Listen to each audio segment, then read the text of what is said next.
Hi everybody and welcome to Heel Heat Top 10. My name is George Coles. This is my tag team partner Brian Adams. Thanks Brian Clark. Gary Rhodes everybody. And this week's Top 10 is the top 10 people that killed WCW. People, persons, Things. consortiums, what have you, that just caused the demise of WCW. I'm going to let you start it off because I know this is one that you particularly don't like. Oh, I don't. Number 10, The Ultimate Warrior. The whole angle sucked. Caused a lot more heartache than behind the scenes than people really know. And it's also an angle that people were switching the channel to Monday Night Raw because they're like, this is bullshit. It was. I mean, the match they fought. Well, it was terrible. The trapdoor that hurt Davey Boy, which started the drug problem, which killed Davey Boy. Just for that, he should be on the list because Davey Boy was a tremendous fucking talent. Well, he was one of the best of all time. You see so many of these young guys nowadays that emulate Davey Boy Smith. Yeah. And I think the wrestling world was really robbed with that. And I do blame a lot of that on the Warrior. Sorry. That's my personal opinion. Because of that stupid-ass trapdoor. The whole gimmick was stupid, and it's kind of like, to paraphrase what they said on the NWO DVD, the stuff that Hogan was doing was wrestling, or the stuff that the NWO was trying to do was bring reality into wrestling. What Vince did, what Austin 316 did, why they survived. Speaking of reality into wrestling, our number 9 guy, is a guy that let some of his real life issues dictate how he handled the talent. Kevin Sullivan. At the time he was Booker, he gave the wrestlers an ultimatum. He said, hey, if you guys don't want to be here, you can leave. And which led to Eddie Guerrero, Chris Benoit, oh, wait, we got to erase that, Vince, Dean Malenko, and Perry Saturn all leaving. As well as also led to guys like Chris Jericho and Raven. There's so much talent that they really screwed the pooch on. Dropped the ball, just dropped it badly. The night before Benoit leaves, they gave him the world title, trying to get him to stay, and he still ended up leaving, which kind of just put a clusterfuck on it. It was bad booking. It was Kevin Sullivan's ego running amok. The thing is, that's 2 mystery world title runs that were right there, because they never acknowledged it happening when on the Monday Night Raw afterwards. Now remember on Nitro they said that Sid's leg was under the rope when he pinned him. Exactly. And then for the 5 months that the belt was lost after WrestleMania was found at SummerSlam by Randy Orton. There you go. All right. Next, we're going to go number 8. A guy that gets a lot more shit than I think he deserves for it, but he does need to be on the list. Kevin Nash. Well, there's a couple reasons why he's on here. His booking wasn't the greatest when he was booking the show. B, his contract, the Favored Nations contract, where whoever came in, him and also Scott Hall, had to make more than whoever they brought in, kind of put financial strains on the company. Which really hurt a lot. And towards the end, they were losing money like crazy. Well, the one thing I don't give him shit for, and everybody does give him shit for, was beating Goldberg. I thought he was the right guy to do it, but he's the big man. They never really messed around with each other too much with the whole, during the whole streak, and he was the only man logically that could beat Goldberg. What were you going to have? Someone like Disco Inferno, Jericho at that point. Even though Jericho did shoot on Goldberg, but that's behind the scenes stuff. Well, and the thing that ruined it was the finger poke of doom and all the other silly little shit that happened after that. His booking was pretty bad as a head booker, in my opinion. The thing is, most guys that are still active when they're booking, that's the main problem. And a guy that our next guy, our number 7 guy, is a guy that I think doesn't get enough of the blame for what happened, and that's Ted Turner.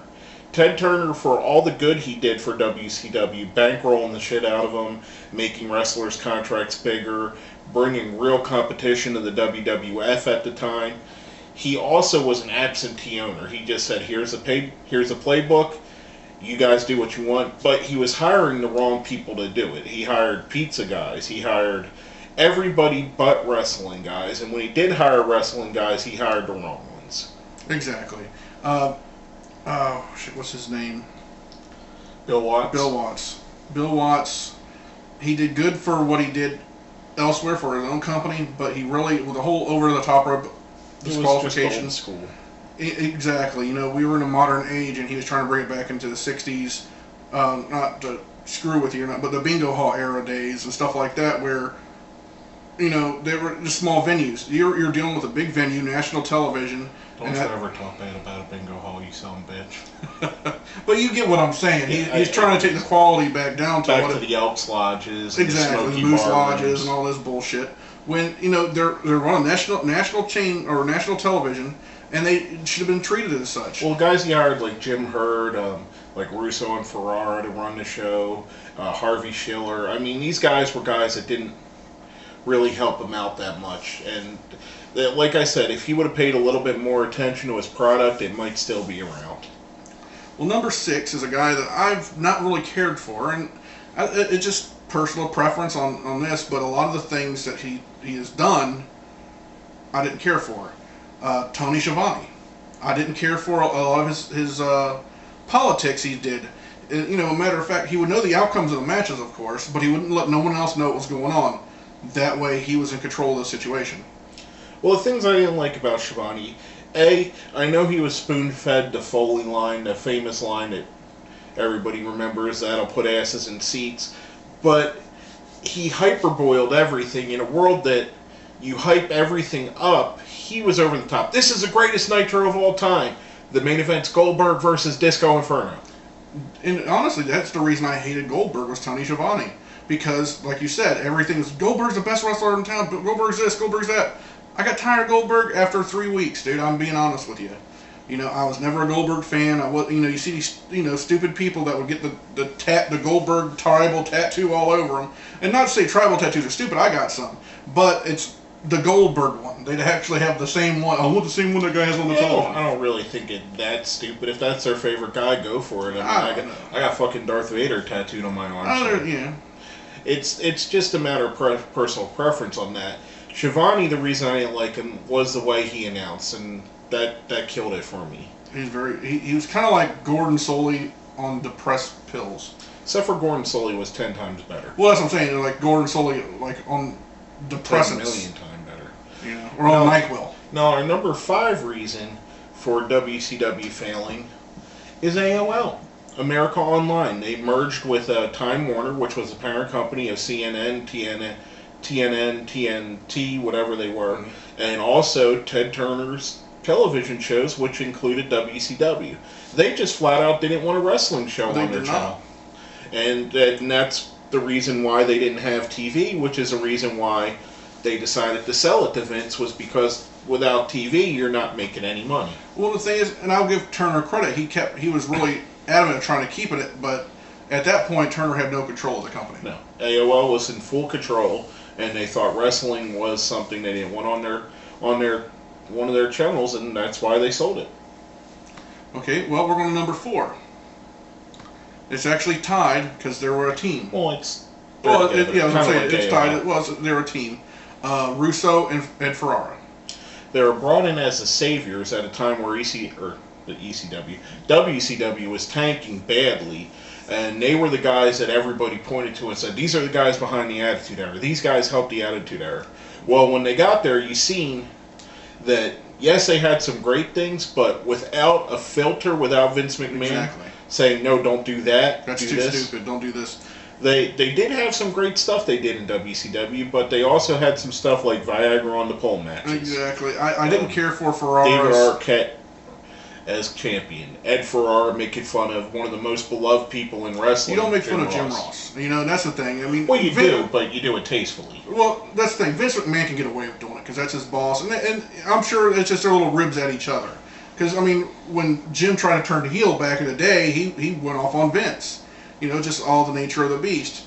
But Ferrara did it in a mean-spirited, hateful way where he had no reason to have to do that. They were losing, and they should have worried about their product instead of personal vendettas. That's my opinion of it. Why hire, what was his name? Dr. Steve Williams. Why hire him? He brought nothing to the show, just to have him stand beside you while you're going, what was it? Pinata! It was Vampiro! It was stupid. Worry about saving your product, not worry about your vendetta, and that's what happened. They worried about themselves and their own selfish issues, and that's what happened. And Hogan laying down for Jeff Jarrett was, you're laying down for your world title is on the line. You're at a pay-per-view. People pay good money for that pay-per-view, and here's Hogan laying down. No, at that point it was Jeff Jarrett. They both laid down for each other. It was Jeff Jarrett laid down for Hogan, and then he shot on Hogan. Hogan shot on him, and then they came out and said the real World Championship's going to be Jeff Jarrett versus Booker T later in the show, which was a 10 times better match. Exactly. But that was kind of part of what the booking was. The booking that they did was absolutely terrible. Like I said earlier, Viagra on the pole matches. Wasn't he the one that unmasked a bunch of the cruiserweights? Oh yeah. Well, I think they were in charge of it when Hoovy got unmasked. Yeah. Not 100% sure. Ray was already unmasked. Right, and they had a bunch of factions which he brought over from the Gang Wars period in WWE, which I'm sure he had a part of. But they had like the LWO, the NWO 2000. You had all these stupid little factions, the New Blood, the Millionaires Club. And I liked the New Blood. I liked the idea, but the thing is, there was no consistency. You have the New Blood for like 3 weeks, and then boom, there's nothing left. And then they had the Radicals, all that stuff. But not to harp on that. Going from one Vince to another, our number 3 reason that WCW died is Vincent Kennedy McMahon. The persistency and the vision of Vince McMahon to change his product so that fans want to watch his product more than WCW, and to give away a little of the reins and have the company run a little bit differently than he would like it, is one of the reasons why WCW got killed, because WWF was putting out a better show. And the thing is, right now, the way WWF is being ran now, and the way their product is, if someone came out with a WCW and just had just a fraction of what they had going on when they were hot, Vince would be in some bullshit now. That's my opinion of it. I think that their product right now, WWF is so watered down because we were, during the Attitude Era and during the Monday Night Wars, we were spoiled. We'll never have that again. I don't think. No, probably not. Not in our lifetime, at least. No. Maybe 10 years after the old man dies and Triple H takes it over. It was the idiot son-in-law. Yeah. And I don't know. Anyways, and well, we're gonna go to the number 2 guy, and this guy here deserves more credit than most people.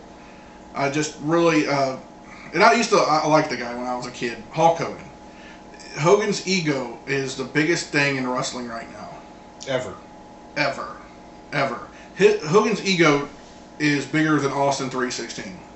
And when you take a look at the two men, you take a look at Hulk Hogan. He's the man that brought wrestling into the household, made it a household name. And then you take the guy, Stone Cold Steve Austin, which saved a company, and put wrestling back into the households. And you look at the way they act. Steve Austin's a laid-back guy. He does some shows here and there. He's a humble man. Hulk Hogan still acts like he made everything happen. Yeah. And that's a lot of the downfall of WCW. The thing was with Hogan that brings him on this list, not specifically. There are reasons he's on here. The Jeff Jarrett thing. That was Hogan not wanting to put himself, let Jarrett get over the Warrior thing. He brought Warrior in so he could get a win over Warrior. Finger poke of doom. The finger poke of doom, he had a lot in. The Sting Starrcade is, in my opinion, the stab that gave the fatal wound to WCW. It may have lasted 3 more years, but that's the wound that killed them. Because you built that match up as the biggest match ever, and it was the best hyped match in the history of wrestling. No match has ever been hyped better. Even Andre versus Hulk Hogan wasn't hyped better. Rock Cena wasn't hyped as long. This match was hyped for, 18 months? But it was the best hype. It had the biggest build-up. It was waiting for that monster payoff of Sting beating Hulk Hogan, and Hogan couldn't let Sting win cleanly. Exactly. Sting needed to beat Hogan square, middle of the ring. Didn't have to make him tap, or didn't have to just pin him, or what have you. And that would have saved it. I think there might have still be a WCW now, because that put a lot of bad taste in a lot of wrestling fans' mouths. A lot of people tuned it out. You sit there and you wait, say, 18 months for this outcome to finally come about, and you get shit on. I know, Bret Hart, I don't see no one else getting screwed over anymore. That's a different gimmick that they really screwed up on too. Yeah. But you should have put that into that match.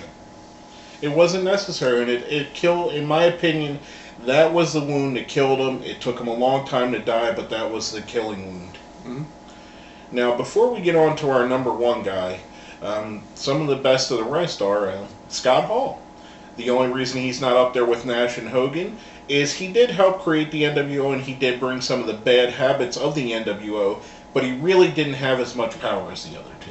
He didn't have that much power, but he was the best worker, so it kind of helps out a lot. And he was in the ear of a lot of guys to come from WWF to go to WCW. He was in Nash's ear. He's the one that brought Nash with him. Yeah. Nash was really fixing to stay with Vince, and then Hall brought up the Favored Nations contract, and that's what happened there.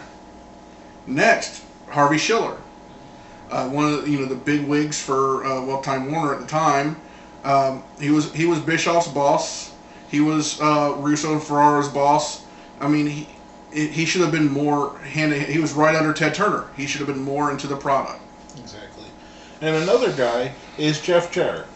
Jeff Jarrett, once the Russo and Ferrara era became, Jeff Jarrett kind of took over Hogan's ego, and he didn't put over guys like he should have, and he was willing to put over the guys that didn't make him look bad, and he seemed to only be out for himself, and it really left a bad taste in my mouth, that run during WCW. And once he created TNA with his father, his ego really went off the cliff.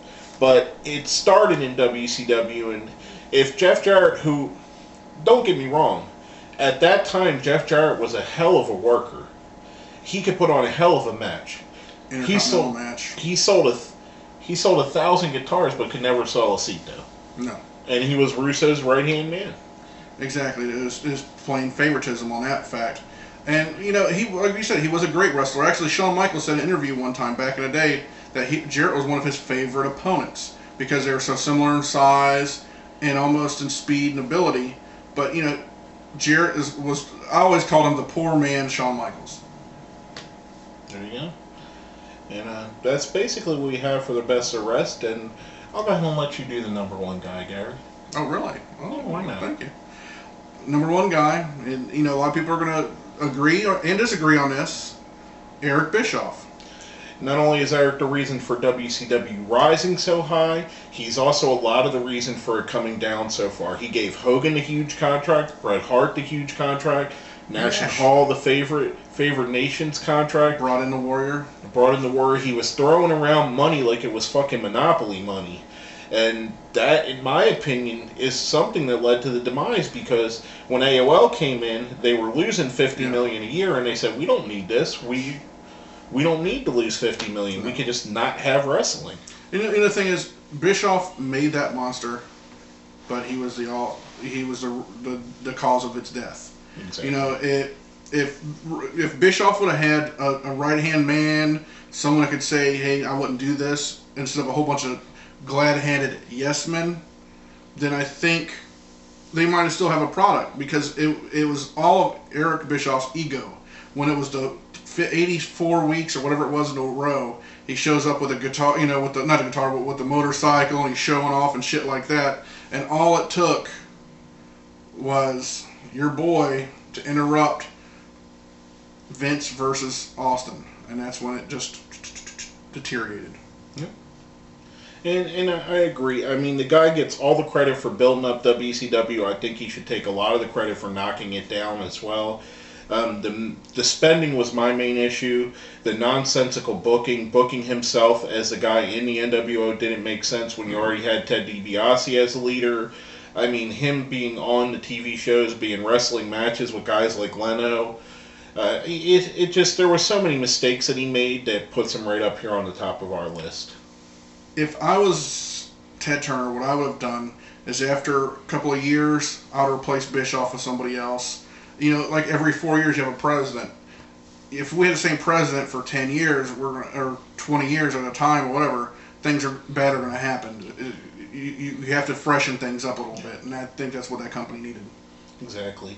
And basically, that's what our opinion is on the top 10 guys or companies that killed WCW. If you have a different opinion, if you think we put someone in the wrong spot, if you think someone should be higher, lower, and anyone we may have missed, let us know what you think. Hit us up on our Twitter, hit us up on Facebook, put it down where? Down there. Right down there in our comments. And basically, that's all I got to say about the show. Is there anything you need to add? No, I think we covered it. Well, my name is George Coles. I'm Gary Rhodes. And this has been a Heel Heat Top 10.